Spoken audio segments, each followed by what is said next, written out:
For Miss Anna Albright, kindergarten was a sanctuary of bright colors, joyous noise, and unconditional affection. She was a natural, a teacher whose greatest gift was her profound connection to the small souls in her care. But when a new child appears in her classroom, a pale, silent girl with an unnerving giggle that only Anna can see or hear, her sanctuary becomes a prison. Anna soon discovers the child is no ghost, but something far worse, a predator that feeds on memory, erasing her students from existence one by one, leaving Anna the sole witness to their stolen lives. Let's begin the story. Get comfortable and listen closely.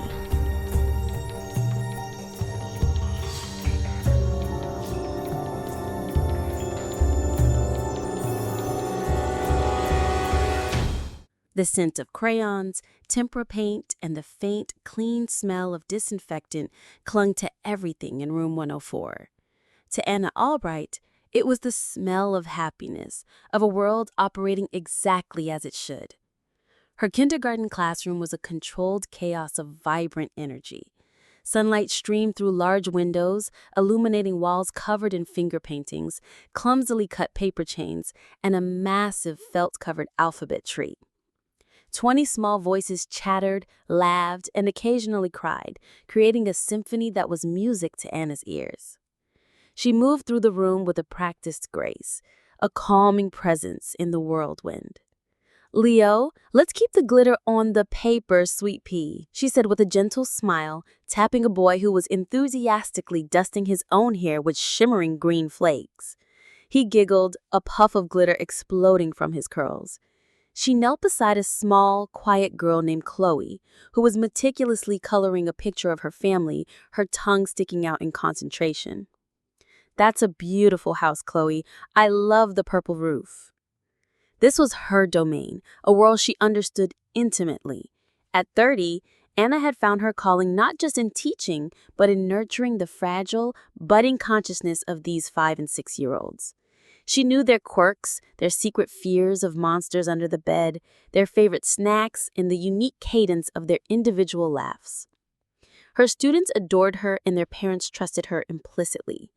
Principal Davies often called her the beating heart of the elementary school. The morning routine unfolded like a well-rehearsed play. After art time came the sacred ritual of story time. The children scrambled to the brightly colored reading rug, a patchwork of squares in the center of the room. Anna settled into her low rocking chair, a worn copy of Where the Wild Things Are in her hands. "Okay, my little monsters, let's see what Max is up to today." The children wiggled into their spots, their faces rapt with attention. Sam, a boisterous boy with a cowlick that defied gravity, plopped down right at her feet, his chin resting on his knees. Chloe found a spot near the back, content to observe.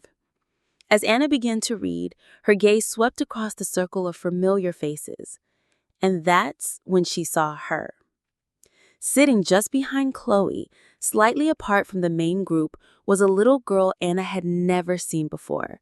She was small, perhaps 5 years old, with straight, dark hair cut in a severe bob that seemed out of fashion. She wore a simple gray button-down dress, the kind of garment one might see in a faded photograph from decades ago. But it was her skin that was most striking.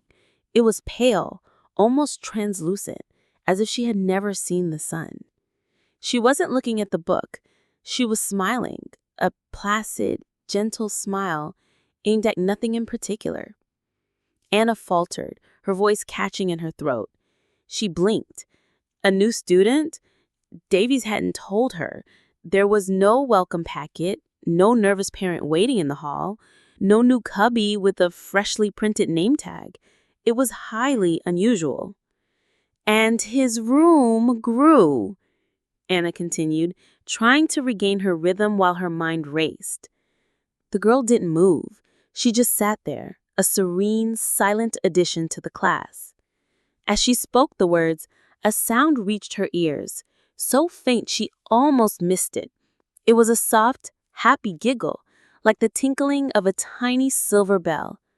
It was a pleasant sound on its own, but in the context of the girl's utter stillness, it was deeply strange. None of the other children seemed to hear it or notice the newcomer. Anna's professional instincts kicked in. A child from another class must have wandered in. She needed to check her roster to get the girl's name and take her back to her proper room. She marked her page in the book and placed it down.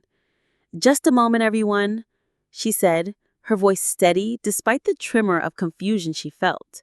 She stood up and turned her head towards her desk where the class list was clipped to a board. It was a motion that took no more than 2 seconds. When she looked back, the space behind Chloe was empty. The girl was gone. Anna scanned the room, her heart suddenly beating a little bit faster. The playhouse corner? The art easels? The doorway? Nothing. There was no sign of the pale girl in the gray dress. The other children were starting to get restless, their attention spans waning. "Who was that?" Sam asked, looking up at her. "Who was who, honey?" Anna asked, her eyes still darting around the room. "The girl you were looking at." Anna froze. So he had seen her. No, that wasn't right. He was looking at her, not at the spot where the girl had been. He was just reacting to his teacher's strange behavior. "Oh, no one, sweetie," she said, forcing a reassuring smile. "I just thought I saw something. A trick of the light." She picked up the book again, the weight of 20 pairs of eyes on her. She tried to find her place, but the words swam before her eyes. The memory of the girl, the pale skin, the unnerving smile, that soft, happy giggle was seared in her mind. She finished the story on autopilot, her voice a hollow echo of its usual warmth. For the rest of the day, she was on edge.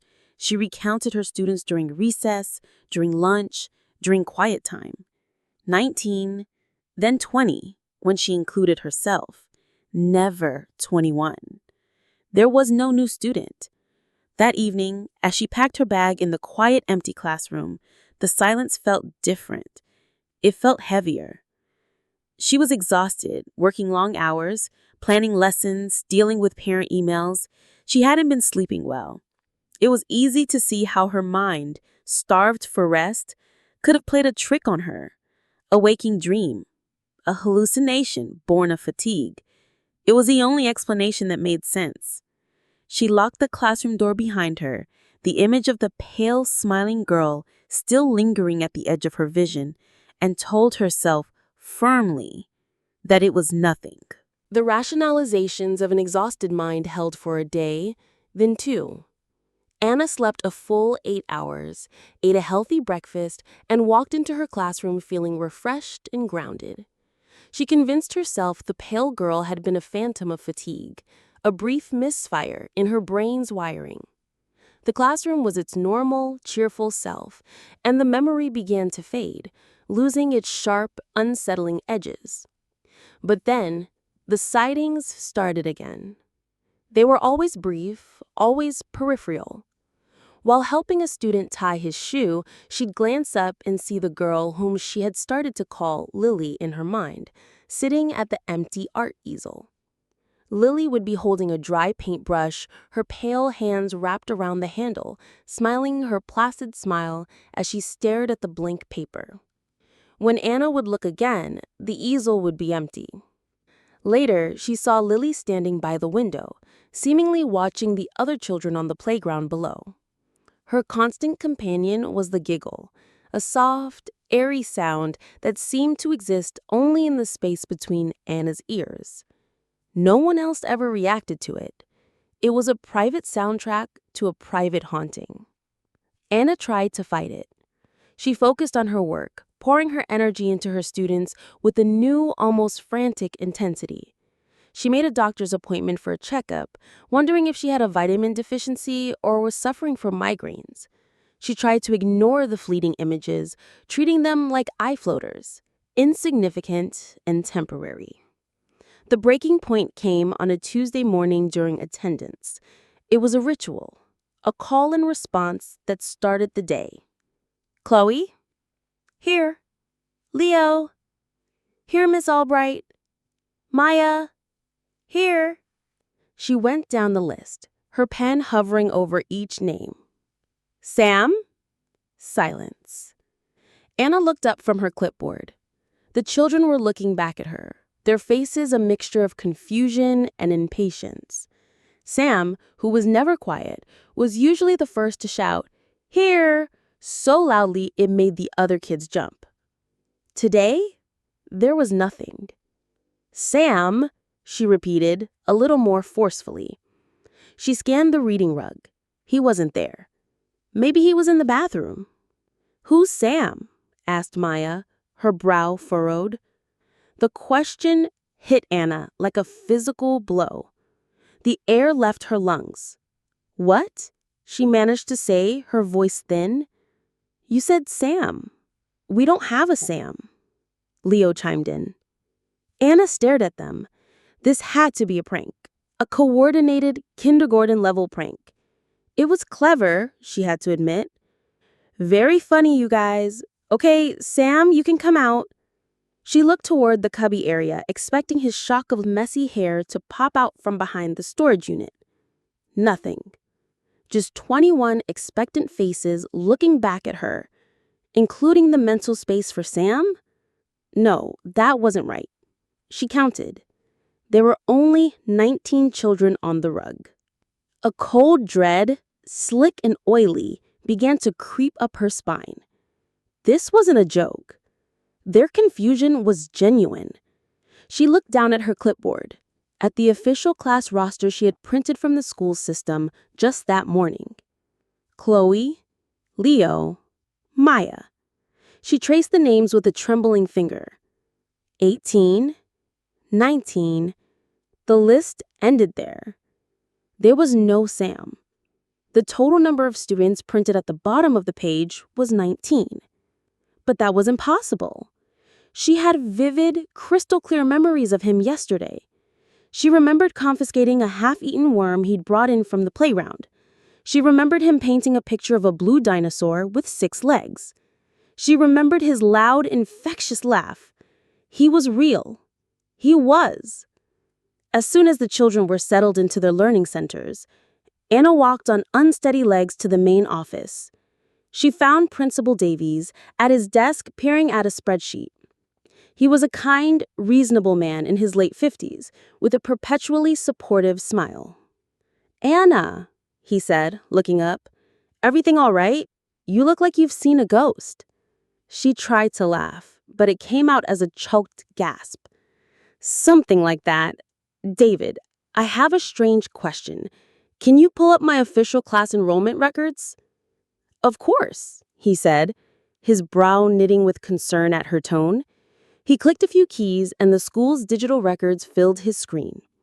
"Here we are, room 104, Albright, 19 students. There should be 20. Samuel Miller, Sam, he's missing from the list and he's not in class today." Principal Davies scrolled the list slowly. He typed in Miller Samuel into the district-wide search bar. The system returned a single stark phrase. "No results found." He turned his chair to face her fully, his expression shifting from helpful to deeply concerned. "Anna, you've been putting in a lot of extra hours. We had that difficult IEP meeting last week. It's easy to get wires crossed. Are you sure you're not thinking of a student from last year? A Sammy, perhaps?" Gaslighting.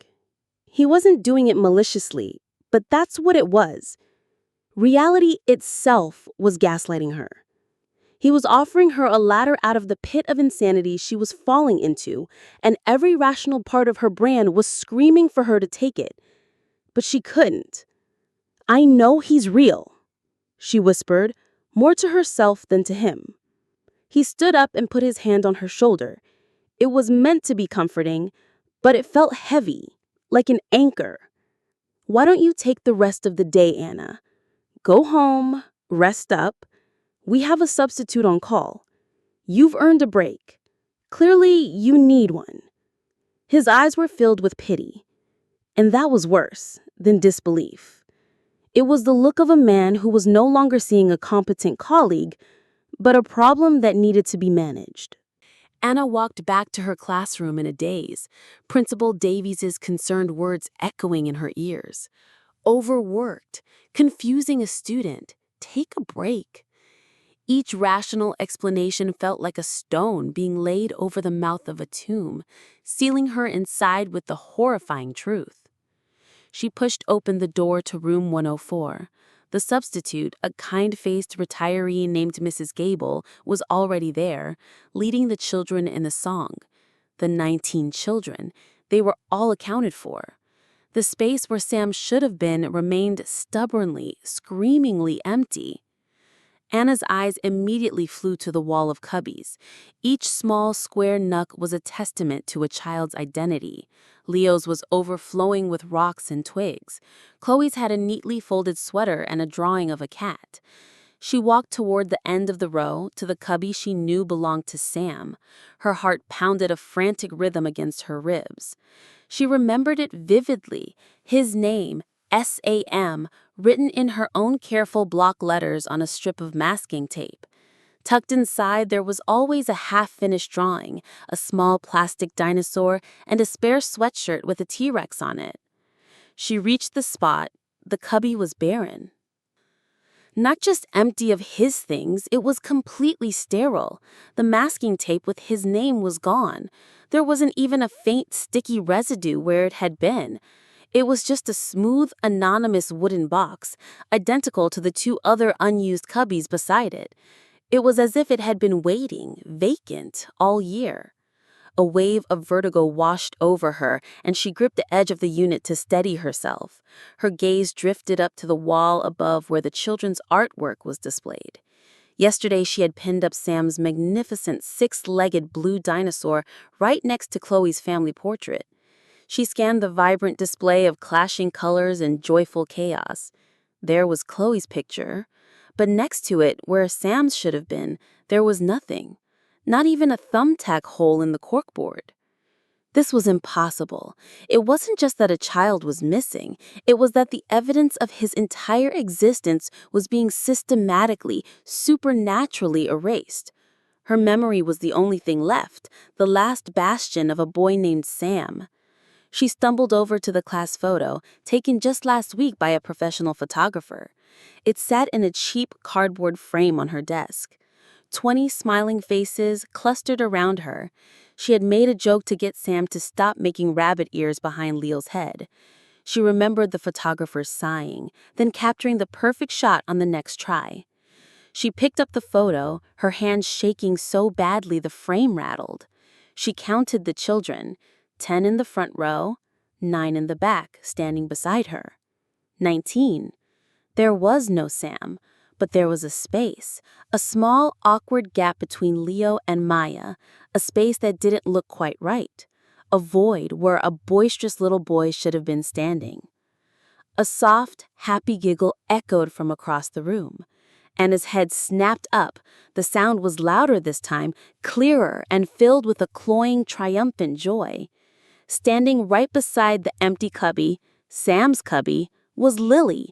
The pale girl wasn't a peripheral flicker anymore. She was solid, present, and staring directly at Anna. Her smile was wider now, and her dark eyes, which had always seemed placid, held a knowing, intelligent gleam. She gave a little clap of her pale hands, a silent, mocking applause. And then, as if a switch had been flipped, she faded, her form dissolving like smoke until nothing remained but the bare, anonymous wood of the cubby. The connection slammed into Anna with the force of a physical impact. Lily. Sam. The giggle was the sound of her... what? Her victory? The appearances of the strange silent girl were inextricably linked to the erasure of a real, living child from the world's memory. Anna fled the classroom, muttering a barely coherent excuse to Mrs. Gable. She couldn't stay there. She couldn't breathe. She drove home, her knuckles white on the steering wheel, and locked the door behind her. She had to talk to someone, not Davies. He already thought she was losing her mind. She needed a friend. She needed a professional. She pulled out her phone, her thumb hovering over the contact for Dr. Ben Carter. Ben was an old friend from college, now a respected child psychologist. If anyone could offer a logical framework for what was happening, it was him. She dialed, trying to modulate her breathing, to sound rational. Anna? Hey, long time no see. What's up? Ben, she began, her own voice tight and strained, I need your professional opinion on something. It's hypothetical. She laid it all out, carefully omitting the supernatural elements at first. She spoke of memory discrepancies, of a profound and specific delusion where she vividly remembered a student who, according to all official records, did not exist. She tried to use his language, talking about cognitive dissonance and memory implantation. Ben listened patiently. When he finished, there was a long pause on the other end of the line. Anna, he said, finally, his voice now laced with the same careful concern he'd heard from Principal Davies. That's not a hypothetical. You're talking about yourself, aren't you? Tears began to well in her eyes. I feel like I'm going crazy, Ben. You're not going crazy, he said, but his tone betrayed his deep worry. But what you're describing is serious. It could be any number of things, all brought on by extreme stress. A fugue state where the mind creates false memories. It could even be a form of Capgras delusion, where you recognize someone but believe they've been replaced by an imposter, or, in this case, the inverse, an imposter memory, the hallucination of the little girl. That's a classic manifestation of a severe stress-induced psychological event. He was giving her answers, scientific, reasonable answers, but they were all pointed inward, at her. The problem wasn't the world, the problem was her own mind. I really think you need to take that medical leave your principal suggested, Anna. You need to see someone for real. This isn't something you can just power through. She hung up the phone feeling more isolated than ever before. He thought she was sick. Davies thought she was sick. The entire world was telling her that Sam Miller was a figment of her broken imagination. But Anna knew better. She had heard the giggle. She had seen the pale girl's smile. And she knew with a certainty that terrified her that the problem wasn't in her head, it was in her classroom. Taking a leave of absence felt like a surrender, a concession to the narrative that she was mentally unwell. But Principal Davies had been insistent, and Ben's worried voice echoed in her head. She agreed to take a few days, telling herself it was to clear her head, to get some distance. But really, it was to watch, to wait. She couldn't shake the chilling conviction that this was not over. She spent the days in a fog of anxiety, jumping at every shadow, her ears straining for the faint sound of a ghostly giggle. The silence of her apartment was a torment. She had become so accustomed to the constant, happy noise of her classroom that its absence left a void, a space for fear to fill. On the third day, a gnawing dread pulled her back. She couldn't stay away. She had to know. She drove to the school and parked across the street, watching the children spill out onto the playground for afternoon recess. Her heart was a leaden weight in her chest. She scanned the sea of running, jumping, laughing children, her eyes searching for the 19 familiar faces, and for Lily. She saw her almost immediately.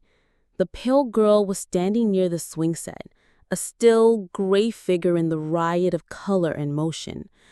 But she wasn't just watching the playground as a whole. Her attention, her unnerving, placid smile, was fixed on one child, Chloe. The quiet, artistic little girl was sitting alone in the sandbox, meticulously building a small, perfect castle. Lily was standing just at the edge of the sandbox, not 5 feet away, her head tilted with an air of detached curiosity. As Anna watched, horrified, Lily took a slow, deliberate step into the sandbox. No one else saw her. The teachers on duty didn't react. The children playing nearby ran right through the space where she stood, as if it were empty air. Lily took another step, then knelt in the sand near Chloe, playing in her own silent, terrifying way. Her soft giggles seemed to drift across the street, carried on the wind directly to Anna.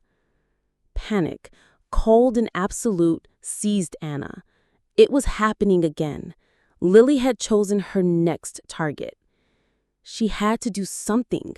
She threw open her car door, her mind racing. What could she do?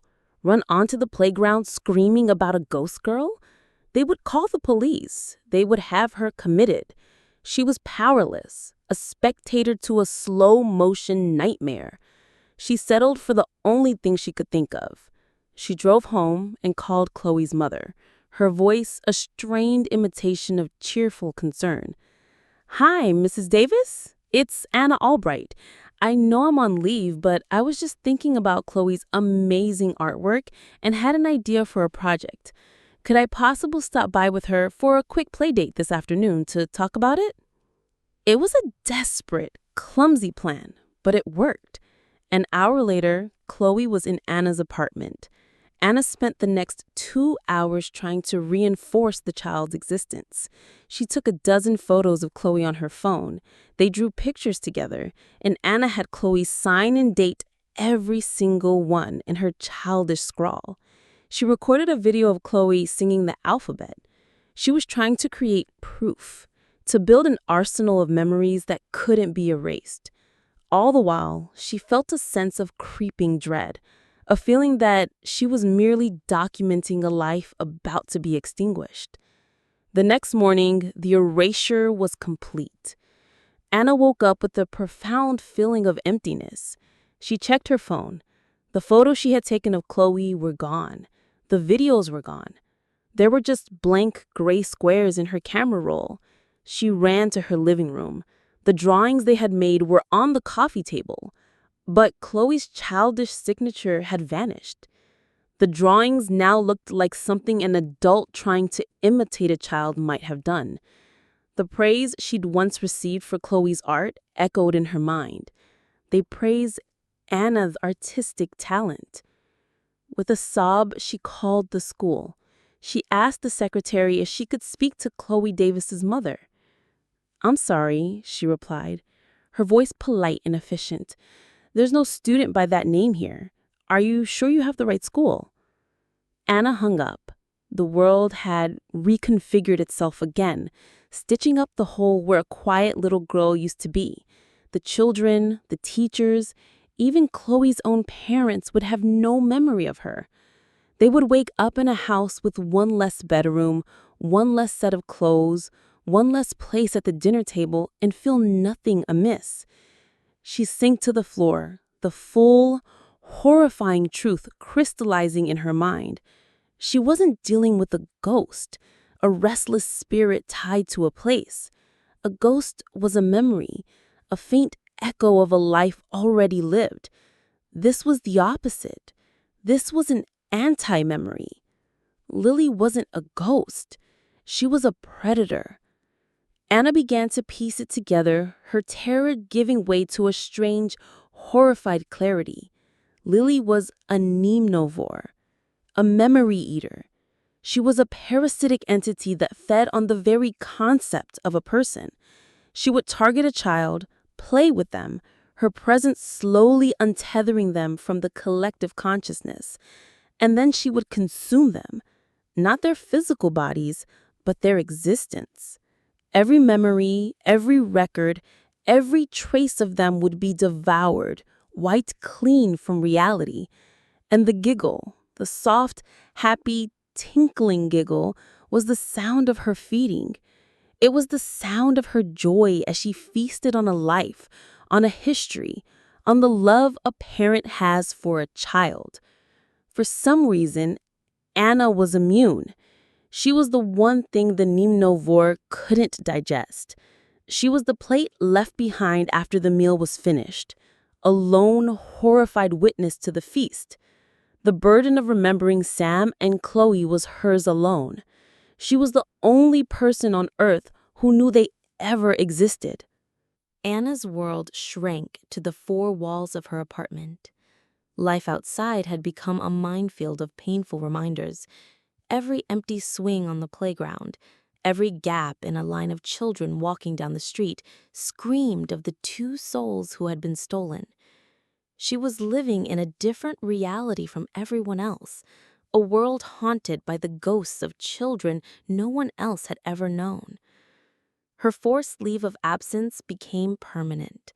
She couldn't bring herself to go back to the school, to face the pitying stares and the 19 children who would look at her with innocent, unknowing eyes. Principal Davies had called a few times, his voice a careful blend of professional obligation and genuine concern for her mental health. She stopped answering. Her conversations with Ben had dwindled to texts, his messages growing more clinical, urging her to seek inpatient evaluation.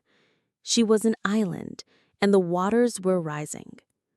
The worst part was the crushing weight of the memories. She would close her eyes and see Sam's goofy, gap-toothed grin. She would hear Chloe's shy, sweet voice humming a nursery rhyme. These memories, once a source of joy, were now instruments of torture. They were proof of her sanity in a world that insisted she was insane. She was their only memorial, their only keeper, and the burden was unbearable. Then Lily's focus shifted. The omnivore was no longer just a classroom entity. It had followed her home. The haunting became more direct, more personal. One evening, as Anna was washing dishes, she looked at the dark window over the sink and saw Lily's pale face reflected in the glass, smiling at her from over her shoulder. Anna spun around, her heart seizing, but the kitchen was empty. The giggle became her constant companion. It would come from the empty hallway when she tried to sleep. It would be a faint tinkling sound behind the static of the television. It was no longer just the sound of feeding. It felt inquisitive now, curious. Lily seemed fascinated by the one person whose memories she couldn't consume. The smile, once placid and distant, now seemed possessive when it appeared in reflections. It felt hungry. Driven by a desperate need for answers, Anna turned to the only resource she had left: research. If this entity was real, it had to have a history. It couldn't have simply appeared out of thin air. She started with the school. She spent hours in the city archives, poring over old maps and town records, her hands gray with dust. The school, built in the 1950s, stood on land that had previously been undeveloped woodland. But bordering that woodland a century ago had been an isolated fringe community. The records were sparse, referring to the community as the Siloites, a group that had broken away from the mainstream church. They were deeply distrustful of outsiders and were rumored to practice strange, esoteric rituals. One historian's footnote described them as memory hoarders who believed that memories were tangible, sacred things that could be cultivated, traded, or stolen. They believed that to be forgotten was the truest form of death. Anna's blood ran cold. She dug deeper, shifting her search from historical records to local folklore. It was there, buried in a self-published book of regional ghost stories at the back of a dusty used bookstore, that she found it. It wasn't a story about the school, but about the old woods it bordered. It was a folktale, a cautionary story told to children. It spoke of a giggling girl who would sometimes appear to lonely children playing near the woods. The girl would offer a trade. She would take away a sad memory, the sting of a scraped knee, the pain of a parent scolding, and leave you with a happy one in its place. But the story warned, if you made too many trades, if you gave away too much of your past, the giggling girl would grow greedy. She would stop trading and simply take all of your memories and all the memories of you, until you were nothing but a whisper on the wind. Anna stared at the page, the cheap print blurring before her eyes. This was it. This was Lily. She wasn't just a monster. She was an ancient thing, a creature of folklore made real, a memory trader who had grown into a voracious predator. And she had found the perfect hunting ground, a school, a place overflowing with the powerful, transient, and potent memories of childhood. The discovery of the folk tale didn't bring comfort, but it did bring a sliver of clarity. Anna now had a name for the dread that had consumed her life. She was dealing with a known entity, even if it was known only to forgotten history and campfire stories. This knowledge shifted something within her. The paralyzing fear began to recede, replaced by a cold, hard resolve. She couldn't spend the rest of her life as a haunted archivist of lost children. She had to fight back. Driven by a terrible premonition, she returned to the school. She didn't park across the street this time. She walked onto the grounds after school hours, when the buildings were quiet and the custodians were making their rounds. She told the one she passed that she was there to pack up the last of her personal items from room 104. The lie came easily. She stood in the doorway of her old classroom. It was so different now. The vibrant energy was gone, replaced by the sterile order of a room reset for the next day. The sight of the empty chairs still sent a ping of grief through her, but she pushed it down. She wasn't here to mourn. She was here to hunt. She let her senses expand, listening past the hum of the fluorescent lights, looking at the reflections in the dark windows. And there, in the reflection of the glass on the class terrarium, she saw her, Lily. She was hovering near a cubby, not an empty one this time, but one belonging to a new student who had just enrolled last week, a little boy named Miguel. Anna's breath caught. A new target. She felt a surge of adrenaline. The cycle was beginning again.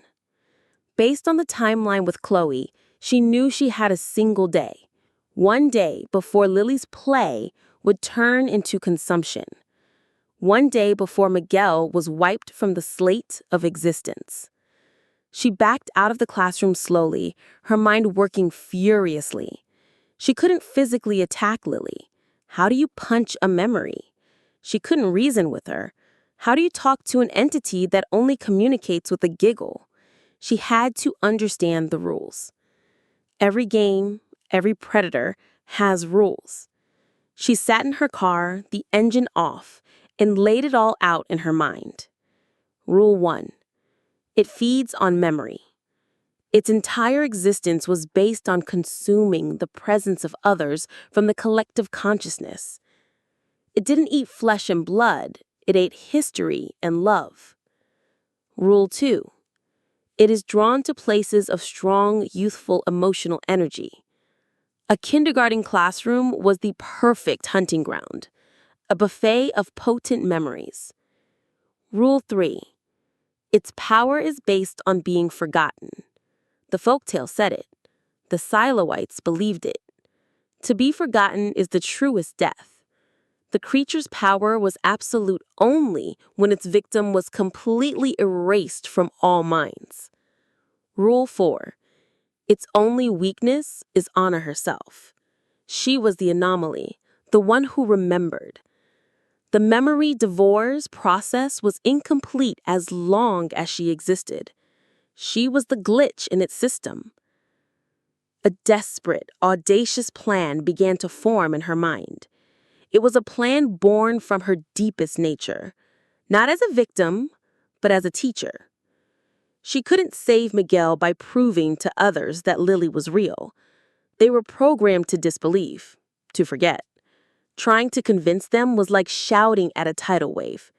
No, she had to work within the rules. She couldn't stop the memory divorce from feeding, but maybe, just maybe, she could make its next meal indigestible. She had to make Miguel and all the other children so memorable, so loud in the collective consciousness that the memory divorce would choke on them. She couldn't shield the children from the monster. She had to turn the children into a weapon against it. She started her car. A flicker of hope, wild and terrifying, ignited in her chest. The annual Parents' Night Art Show was tomorrow evening. It was the perfect stage. The classroom buzzed with an energy that was different from the usual daytime chaos. It was a current of parental pride, the air thick with the smells of coffee, perfume, and the sugary cookies set out on a table. Parents and children moved through room 104, admiring the vibrant artwork taped to every available surface. It was a celebration of creation, of existence. For Anna, it was a battlefield. She had convinced Principal Davies to let her supervise her final school event, a request he had granted with a sad, accommodating nod.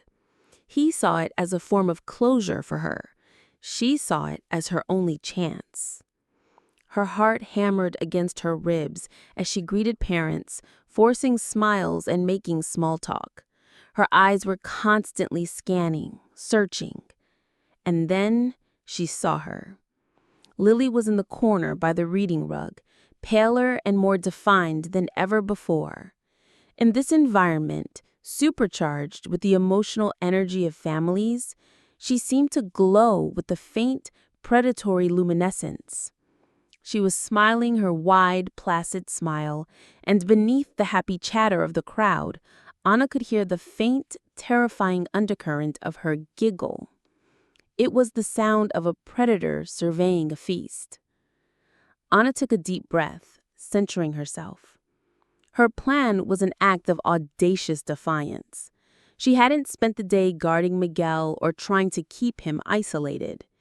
Instead, she had spent her last day in the classroom leading her remaining students in a massive, collaborative art project. "Okay, everyone," Anna called out, her voice clear and strong, cutting through the din. "If I could have your attention for just one moment." The parents quieted down, turning toward her. She stood beside a large object covered by a white sheet. Miguel and the other children gathered around her, looking up expectantly. "This year," Anna said, her voice filled with a genuine passion that momentarily eclipsed her fear, "we wanted to do something a little different. We wanted to make something that showed just how special our little community here in room 104 is. So, we made this." With a flourish, she pulled away the sheet. It was a huge mural, a massive piece of painted plywood titled in bright, bold letters, "Our Classroom Family." On it, every one of the 19 students had painted a self-portrait, a riot of color and personality. They had glued on photos of their families, their pets, their houses. They had pressed their painted handprints onto the board. It was a powerful, tangible, and profoundly public declaration of their identity and their connection to one another. But the key, the weapon, was what else was on it. In the very center of the mural, rendered with a skill that was clearly an adult skill, were two other portraits. Anna had stayed up all night, working from the searing images in her memory, painstakingly recreating the faces of the two forgotten children. There was Sam, with his unruly cowlick and his goofy, gap-toothed grin. And there was Chloe, with her shy, sweet eyes and her quiet, gentle smile. Beneath them, Anna had written their names in huge, unmissable letters: Sam and Chloe. As the parents admired the mural, Anna didn't point or accuse. She began to tell a story. "This is our family," she said, her hand gesturing to the whole board. "Here's Leo, who wants to be an astronaut, and Maya, who can tell the best jokes. And this," she said, her finger gently tapping the portrait of the forgotten boy, "is Sam. Sam loved dinosaurs more than anything. He once told me he was going to discover a new one and name it the Samosaurus." A few parents chuckled. A man in the front frowned slightly. "Sam?" he murmured to his wife. "Was he the one who transferred?" The memory was a phantom limb, a confusing echo. And this, Anna continued, her voice gaining strength as she pointed to the other portrait, is Chloe. Chloe had the most beautiful singing voice. She was a little shy, but when she sang, the whole room would go quiet to listen to her. She was doing it. She was reintroducing their memories back into the collective. She was taking the one thing that made her unique, her immunity, and using it to broadcast the existence of the lost children. She was overriding their erasure. The effect on Lily was immediate and violent.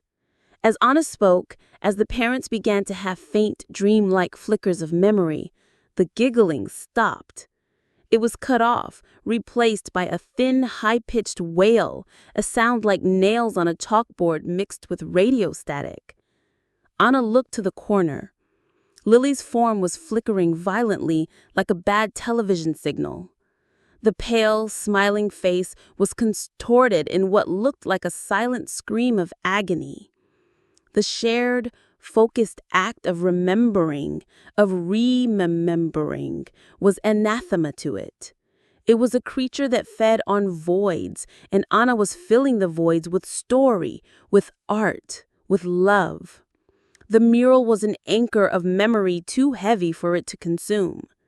Lily was being starved, overwritten by the very lives she had tried to eat. Her form grew thinner, more translucent. The wail intensified, and then, with a final, silent implosion of gray light, she dissolved into nothing, like a half-formed thought vanishing from the mind. Gone. The moment Lily vanished, a collective shudder seemed to pass through the room.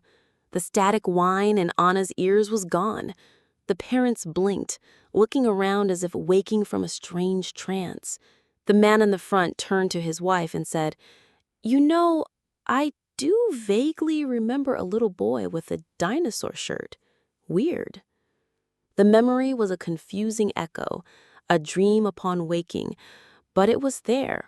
Sam and Chloe were not fully restored, but they were no longer completely erased. They were now a local mystery, a Mandela effect whispered about on the playground, a ghost story. And a ghost story is a form of memory. In the aftermath, Anna knew she could not stay. The experience had carved something out of her, leaving a space that could never be filled with the simple joys of teaching again. She had faced the abyss, and it had looked back at her with a child's smiling face. She resigned the next day. Principal Davies, who had witnessed the strange, palpable tension in the room during the art show, didn't try to stop her. He looked at her with a new expression, not pity, but a deep, unsettled awe. He promised the mural, Our Classroom Family, would remain a permanent installation in room 104, a silent, colorful testament. Months later, Anna had found a quiet life. She worked in the city's main library in the archives department. It was a place of stable, recorded memories, of stories bound in leather and ink, safe from the things that preyed on whispers and forgotten thoughts. The silence here was peaceful, a balm on her scarred psyche. She had found a measure of peace. She told herself she was safe. One evening in late autumn, she was walking home as dusk bled across the sky. Her path took her past a small city playground. It was empty, the swings creaking softly in the breeze. For a split second, carried on the wind, she heard it. A faint, familiar, happy giggle. She froze, her blood turning to ice. Her eyes darted around the empty playground. On the faded asphalt, amidst the chalk-drawn hopscotch squares and flowers, was a new drawing. It was a simple stick figure, but it was rendered in an unsettlingly pale chalk. It was a drawing of a smiling girl with dark hair and a simple dress. Anna turned and walked away, her pace quickening, not daring to look back. She clutched the strap of her bag, the quiet order of her new life shattering around her. She had won her battle, but the mural was in one classroom, in one school. The world was full of other schools, other children, other memories just waiting to fade. And as long as they could fade, the giggling child would always be there, just at the edge of sight, looking for new friends to play with.